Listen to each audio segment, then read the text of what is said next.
tous, vous suivez votre émission matinale sur Business 24 Africa, Business Matin. Alors aujourd'hui est vendredi, dernier jour ouvrable de la semaine, en tout cas pour ce qui nous concerne. Alors aujourd'hui, nous recevons sur notre plateau le docteur Nda Yao Ezekiel. Il est médecin-chef du centre de santé communautaire d'Abobo, c'est à Abidjan Nord, au niveau de Cocody. Il a organisé récemment une cérémonie de distinction du personnel de l'hôpital. Il vient débriefer et dit merci à ses collaborateurs et aux partenaires qui l'ont accompagné dans cette initiative que je précise privée et personnelle. C'est ça. Bonjour docteur Yao. Bonjour madame. Bienvenue sur le plateau. Merci. Alors vous avez entrepris quelque chose d'assez remarquable qu'on ne voit pas partout, qui n'est pas courant. Vous avez organisé une cérémonie de distinction à l'endroit de votre personnel et c'est une initiative personnelle propre. C'est ça. Qu'est-ce qui a motivé cette initiative? Ok, vraiment merci. Merci de me donner l'opportunité de m'adresser à la nation ivoirienne. Tout d'abord, je tiens à préciser quelque chose. C'est le centre de santé urbain à base communautaire d'Anono et non pas d'Abobo. Ah, j'ai dit Abobo. Oui. Ok. Je suis née à Abobo, j'ai grandi à Abobo, ça doit être ça. Ok. Ok, donc Anono. Anono. Ok. Il faut dire que cette cérémonie a eu lieu le 11 juin dernier. Et ça faisait 1 an que je suis directeur du centre de santé, c'est-à-dire médecin-chef. Donc, c'était une journée anniversaire. Et juste après ma nomination, il y a eu des réformes qui ont été faites au niveau de l'hôpital. Et partout où je passais, on me disait « Docteur Nda, félicitations, Docteur Nda, félicitations ». Je me suis dit, je n'étais pas le seul à être félicité parce que j'ai été aidé dans ma tâche par mes collaborateurs et aussi par le conseil d'administration. Donc, les remerciements que je recevais des autres, il fallait que je partage ces remerciements-là à mes collaborateurs. C'est ce qui m'a poussé donc à organiser cette cérémonie. Très bien. On sait que vous êtes docteur Nda Yao Ezekiel, oui. Mais si on vous demandait de vous présenter encore, qu'est-ce qu'on doit savoir du docteur qu'on ne sait pas? Il est qui? Docteur Nda Yao Ezekiel est d'abord un médecin généraliste. J'ai été médecin, c'est à Anono que j'ai été pour la première fois en tant que médecin fonctionnaire, mais dès que j'ai fini, j'étais dans un centre à Angré. À Anono, j'ai été affecté comme médecin fonctionnaire. Et 2 ans après, c'est-à-dire depuis 2013, et je crois en 2016, j'ai été nommé comme chef de service du dispensaire, du même centre. Et c'est seulement l'année dernière, le 11 juin 2018, que j'ai été nommé médecin-chef, c'est-à-dire le directeur du centre de santé d'Anono. Et c'est le centre de santé d'Anono. Je ne vais pas me tromper pour dire à Bobo encore une fois. C'est ça. Si on vous demandait de présenter le centre de santé d'Anono, vous diriez quoi? Je dirais tout simplement que le centre de santé communautaire d'Anono est un centre de santé périphérique de premier contact qui est situé dans l'aire sanitaire de Cocody-Bingerville, mais principalement dans la commune de Cocody. Nous sommes situés non loin du marché d'Anono Village. Ce centre a plusieurs services en son sein. Un service de consultation générale, un service de consultation pédiatrique, un service de consultation gynéco, un cabinet dentaire, une unité d'échographie, un laboratoire et une maternité. Quand je parle de maternité, il y a des sous-services, c'est-à-dire les consultations prénatales, postnatales, le planning familial, la salle d'accouchement et le service de vaccinologie. Est-ce qu'il y a une boîte de réception, une boîte à suggestion? Effectivement, il y a une boîte à suggestion. Et les retours? Oui, les retours, il faut dire que les retours, je dirais pour le moment, les retours sont bons. Oui, les retours sont bons par rapport à avant. Ok. Les retours sont bons par rapport à avant. Donc il y a amélioration. Il y a une amélioration. Et vous êtes sûr que si Business 24 partait là-bas pour une enquête? En tout cas, vous ne serez pas déçus. Ok. On ne va rien promettre, mais on va essayer. On va voir la faisabilité. Alors, je rappelle que nous sommes avec Dr Nda Yao Ezekiel. Il est le directeur du centre de santé communautaire d'Anono. Et il est là sur notre plateau pour un débrief, pour dire merci à ses partenaires dans le cadre de la cérémonie de distinction du personnel, de son personnel, le personnel de l'hôpital qu'il a organisé récemment. Alors, docteur, je voudrais qu'on poursuive notre échange. Quels ont été les temps forts de cette cérémonie de distinction? Ok, merci. Il y a eu 2 temps forts. Le premier temps, c'était l'animation. Nous sommes dans un centre de santé, mais j'ai décidé, avec l'équipe de l'organisation, à inviter 2 chantres de l'Éternel. C'est fait exprès. Je pouvais inviter des DJ, mais j'ai fait exprès d'inviter des chantres parce que, oui, nous sommes dans un hôpital. Vous savez que dans les hôpitaux, on a l'habitude de dire qu'il y a des esprits qui se promènent dans les hôpitaux, des esprits de mort, des esprits de maladie, tout ça. Or, nous disons aussi que chanter, c'est prier 2 fois. Donc, je me dis, c'est une cérémonie de distinction, mais il fallait envoyer des hommes de Dieu.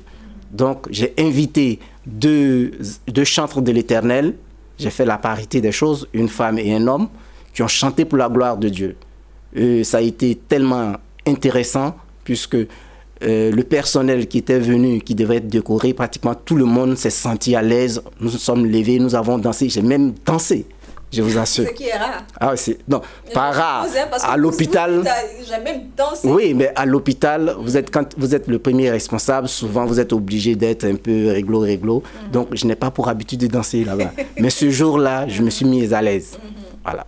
Et quels sont vos collaborateurs qui ont été distingués? Tout le monde. Tout le monde. Tout le monde. Mais je suppose que ce jour-là, il y en avait qui étaient en fonction, qui travaillaient. Oui, ceux qui travaillaient. Leur nom était cité, mais après on leur a remis leur diplôme parce qu'on ne pouvait pas laisser les malades. Voilà. La cérémonie a eu lieu au sein de l'hôpital, mais on ne pouvait pas dire à ceux qui étaient en train de travailler, laisser le travail pour venir faire la cérémonie. Voilà. Assurer la permanence. C'est ça. Mais ils ont été quand même cités. Ils ont été cités, ils ont été distingués. Et à quoi a consisté cette distinction? Il y a eu plusieurs prix, c'est-à-dire il y a eu plusieurs diplômes, 3 types. Il y a le diplôme d'encouragement, qui a eu, je pense, je pourrais dire que la majorité du personnel a eu le diplôme d'encouragement. Il y a eu 9 personnes qui ont eu des diplômes de félicitations et 13 personnes qui ont eu des diplômes d'honneur. Dans votre hôpital, l'hôpital que vous dirigez depuis 1 an, est-ce que vous notez vos collaborateurs? Et si oui, est-ce que la sélection de distinction pour être distingué, pour être honoré, s'est faite sur cette base-là des notes? Justement, il faut dire que nous sommes sous un contrat PBF, c'est-à-dire financement basé sur la performance. C'est une structure de la Banque mondiale qui évalue les centres de santé. Donc, il faut dire qu'il y a une grille d'évaluation. C'est sur cette grille-là que je me suis basé pour évaluer nos collaborateurs. Et c'est à la suite de ces notes-là que nous avons distingué les différents collaborateurs. Vous avez parlé des différentes catégories de distinction. Est-ce que ça a été seulement des tableaux d'honneur ou bien il y a eu d'autres mesures d'accompagnement? Oui, effectivement, après le diplôme, il y a eu des cadeaux à l'appui. Oui, moi j'aime bien les détails. Non, on ne vous a pas dit ça, on est venu si vous étiez à la manifestation, vous aurez... Voilà, je dis... Je serais venu. Alors, docteur, la cérémonie a eu lieu le 11 juin dernier, c'était à Anono. Oui. Je rappelle que vous êtes le directeur de l'hôpital d'Anono, communautaire d'Anono, et vous êtes là pour nous parler de la cérémonie de distinction qui a eu lieu, comme je l'ai dit, le 11 juin dernier. C'était en fait une double cérémonie parce qu'il y avait à côté de la distinction, il y avait aussi une cérémonie d'appel de fonds pour la construction d'un bâtiment R+1. Effectivement. Il faut dire que l'hôpital a été construit en 2001. Et si vous prenez la population en 2001, la population de l'aire sanitaire d'Anono, vous verrez que cette population a pratiquement doublé de 2001 à 2018. Mais le bâtiment est resté tel. Donc la capacité d'accueil n'est plus... Cette capacité ne pouvait plus accueillir tous ceux qui venaient. Donc nous avons trouvé nécessaire d'augmenter la capacité d'accueil. Donc pour le faire, il fallait une construction. Mais vous savez, l'État seul ne peut pas tout faire. J'allais en venir. Quand vous sollicitez un appel de fonds, c'est ouvert à tout le monde. C'est ouvert effectivement à tout le monde. C'est un établissement public Pourquoi solliciter un appel de fonds alors que c'est un établissement public? Je tiens à préciser que c'est un centre communautaire. Ok. Donc, qui dit centre communautaire, ça veut dire qu'il y a une gestion de la communauté. Donc, il y a la communauté qui gère. Donc, on peut dire que c'est un centre semi-privé. Voilà, parce qu'à l'intérieur de ce centre, moi, par exemple, je suis fonctionnaire, mais il y a des contractuels, il y a des gens qui ont été embauchés par l'hôpital, qui sont payés par l'hôpital. Voilà, donc, il y a le privé et puis il y a le public. Okay. Nous travaillons ensemble. Dit comme ça, c'est bien compris, hein, c'est un centre semi-privé. Semi-privé. Voilà. Donc, c'est en me basant sur le volet privé que j'ai organisé cette cérémonie. L'appel de fonds. Voilà.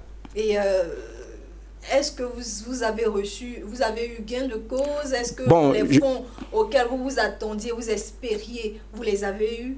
Non, je dirais malheureusement non. Malheureusement non, mais les gens ne s'attendaient pas à cela. En fait, nous avons fait plusieurs demandes, malheureusement les gens n'ont pas répondu. Mais je me dis que c'est une première. On aura le temps. Pour un bâtiment R+1, sachez que c'est une centaine de millions.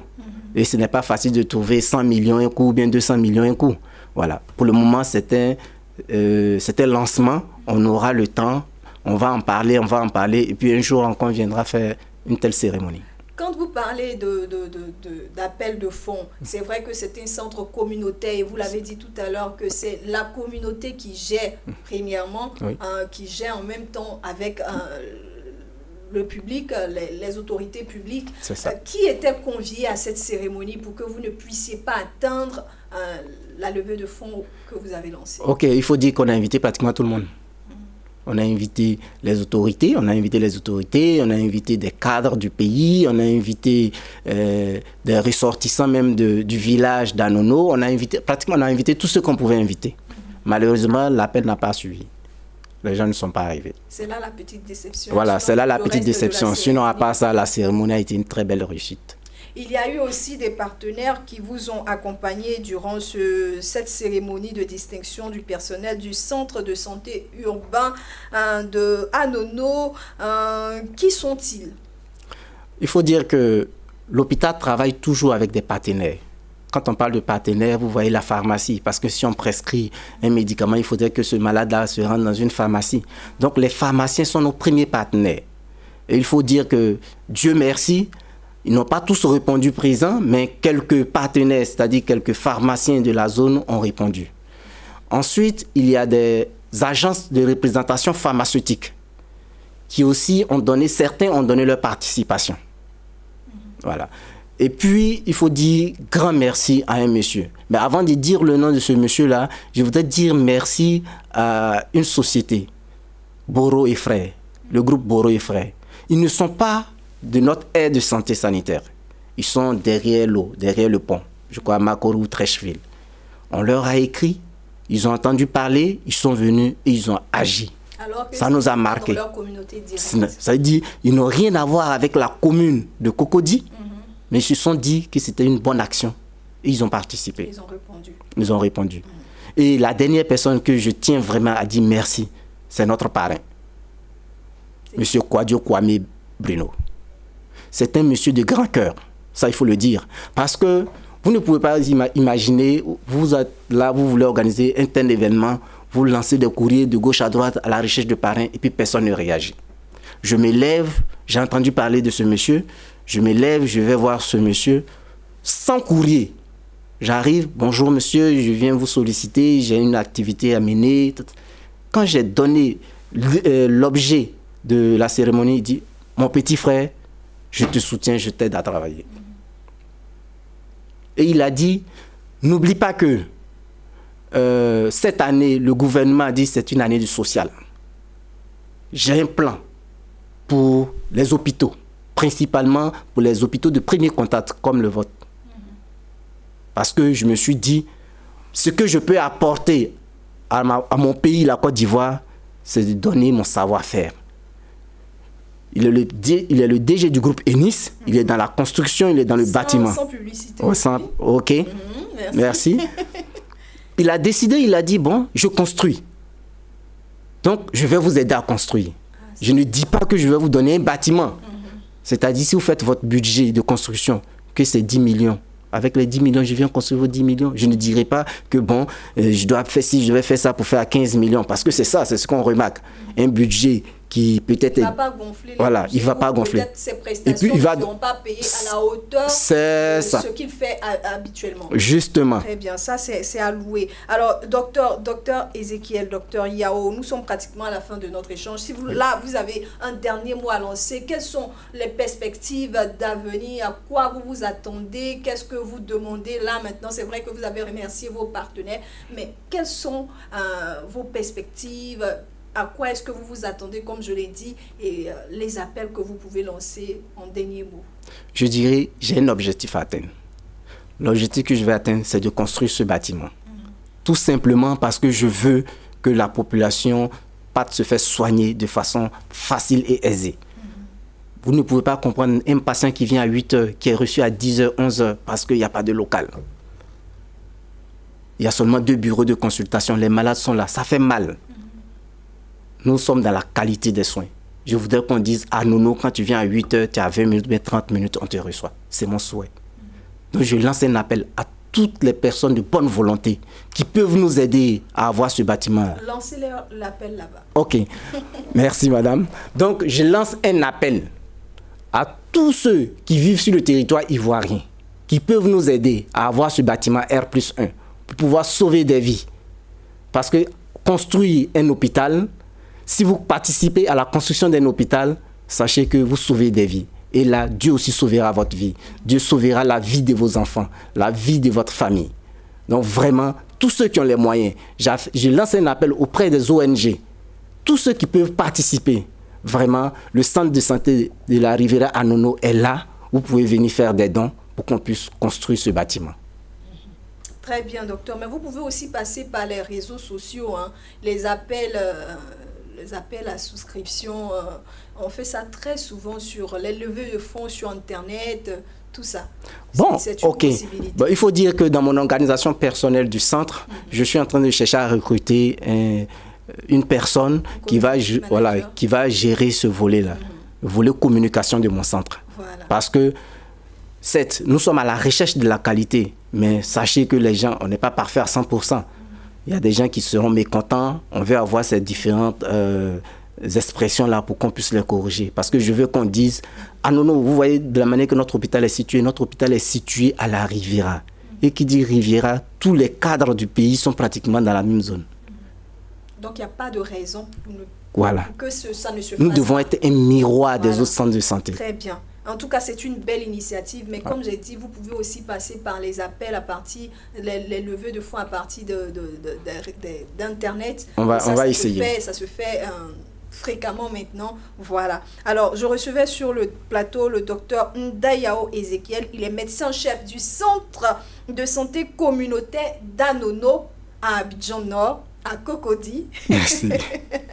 Nous parlions aujourd'hui d'une cérémonie qu'il a organisée le 11 juin dernier. Cérémonie de distinction de son personnel, du personnel de l'hôpital. Il était sur notre plateau pour un débriefing et pour un remerciement à l'endroit de ses partenaires. Merci docteur Yao, d'être passé sur le plateau. Merci, madame. Merci, chers téléspectateurs, de nous avoir suivis. Nous vous encourageons à faire un geste, à faire un tout. Même la diaspora peut soutenir cette œuvre. C'est une œuvre publique, une œuvre pour le bien-être, pour la bonne santé de nos parents. Et tous les fonds, tous les moyens, tous les dons sont attendus. Voilà, vous pouvez appeler au numéro qui s'affiche au bas de l'écran. Vous pouvez vous-même vous rendre au centre de santé, demander peut-être pourquoi pas avoir le médecin-chef, le docteur Ndayao. Alors là, c'est ici que prend fin cette émission. Merci de nous avoir suivis et réagissez bien et réagissez vite. Merci de nous avoir suivis. À la semaine prochaine.